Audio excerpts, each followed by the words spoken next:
Hi, my name is Sarah Park, and a couple of weeks ago when I had to pick my presentation topic, I hit a wall. I didn't know what to pick.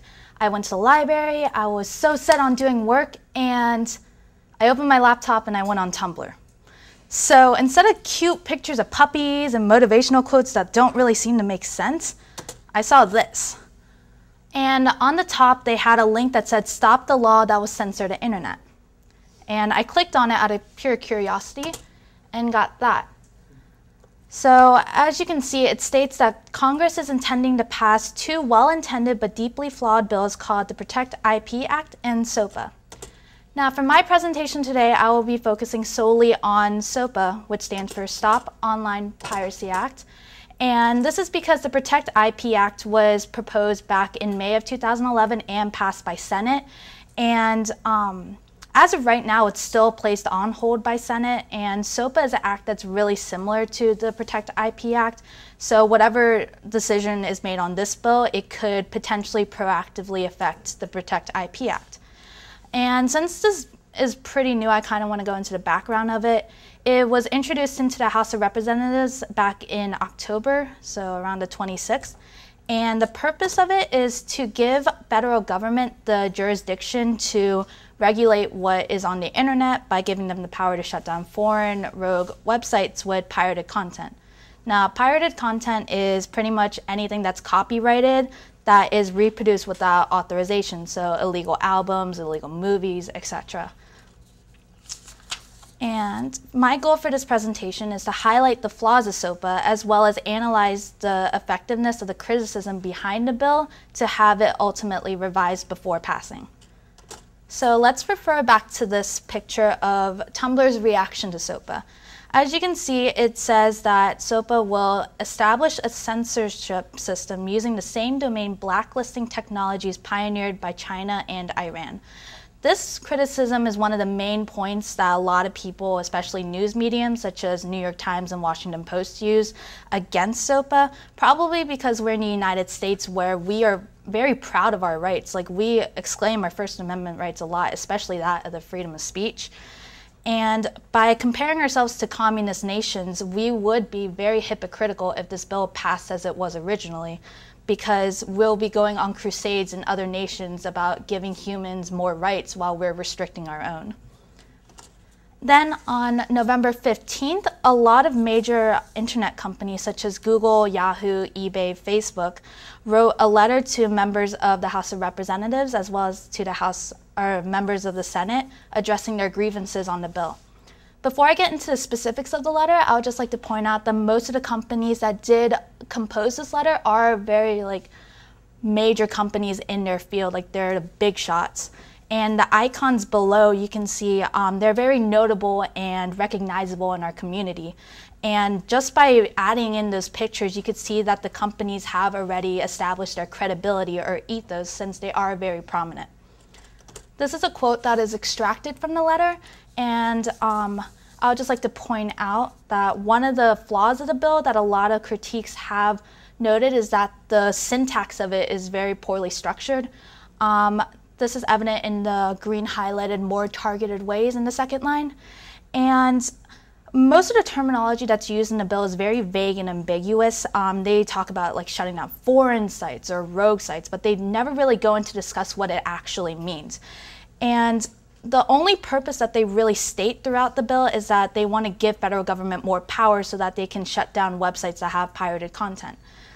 There's also a portion that states that they want to give power to the Attorney General, so he has supreme jurisdiction over if he deems that a site is, has pirated content, then he can ultimately shut it down by forcing Google and Bing and other search engines to remove the site from their database so it's pretty much inaccessible. And that's kind of similar to what China is doing right now with their internet. And by doing this, it'll be really difficult to tell what can be shut down and what won't, what the criterion is. And rulings for cases that are on the fence will be more based on subjectivity. And an instance where this happened in our history is the Declaration of Independence, where that one famous line, "all men are created equal." Like, as you can tell, it's open to a lot of dispute because a lot of people were like, okay, who does that entail? At the beginning, it meant wealthy white men, and then it shifted to men and then women, and now it's between like immigrants or, you know, actual legal citizens. Okay, next, as you can see, they say to quote, preserving the innovation and dynamic. With this, the companies made a really smart move with logos because they are making this kind of binary opposition where on one side there's innovation, there's freedom, and there's democracy, while on the other side there's idleness in society and technology, there's censorship, there's communism. And along with this theme of innovation, it could be a direct link to those that the bill could affect. That's mostly artists and musicians. Nowadays, independent musicians start off their career on websites such as YouTube and MySpace by posting covers of their favorite songs and all that stuff to gain their initial audience. If this bill passes, then it will completely stifle our music and art industry, because if they do continue to post up covers, then it would be considered copyright infringement. And according to the bill, if websites such as YouTube and MySpace don't take these down, within 5 days, the government can completely shut down the website, as well as sentence the poster of the material to 5 years of prison. And that includes our favorite Justin Bieber. If you don't know, he started off his career by initially doing covers of Justin Timberlake songs and Usher, and so he would be one of the people that would be subject to felony under this new law.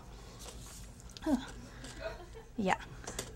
So another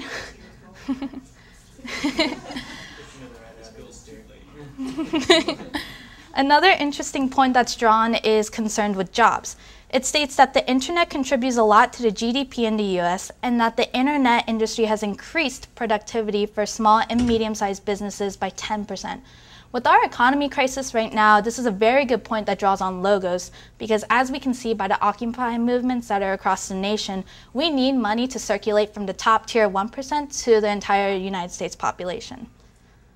Also, the Harvard Business Review, as well as the Electronic Frontier Foundation, states how SOPA would be the American equivalent of the Great Firewall of China.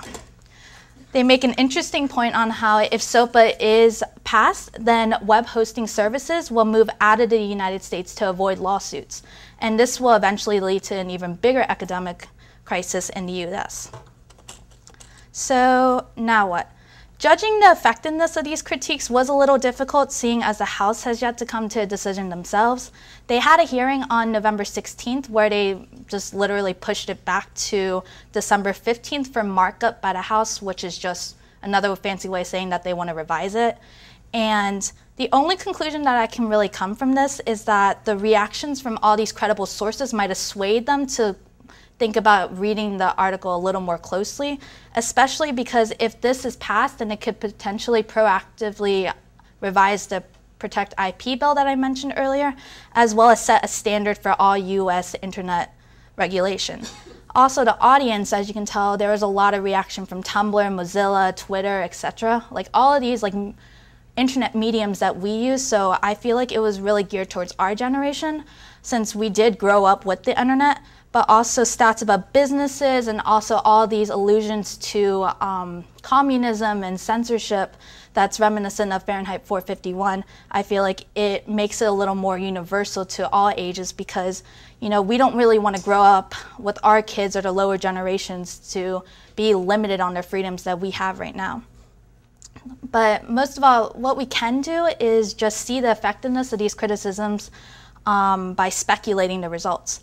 If they revise the points about having the Attorney General have all of these supreme jurisdiction on which sites go down and why, then the comparisons between the US and communist nations could have affected it, since we're trying to differentiate ourselves from communist countries.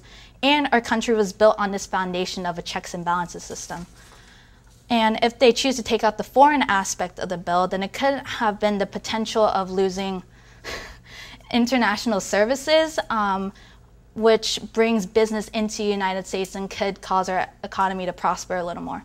Overall, strongly believe that we do need to filter the internet, since the media industry is losing hundreds of billions of dollars on piracy. However, there's a fine line between regulation and censorship. In order to avoid censorship that is evident in communist countries, we have to do what we do with anything that's important to us, whether it's a speech or a paper that's worth 30% of your grade, or a law that can potentially change the internet as we know it. We have to revise, revise, and revise. Thank you.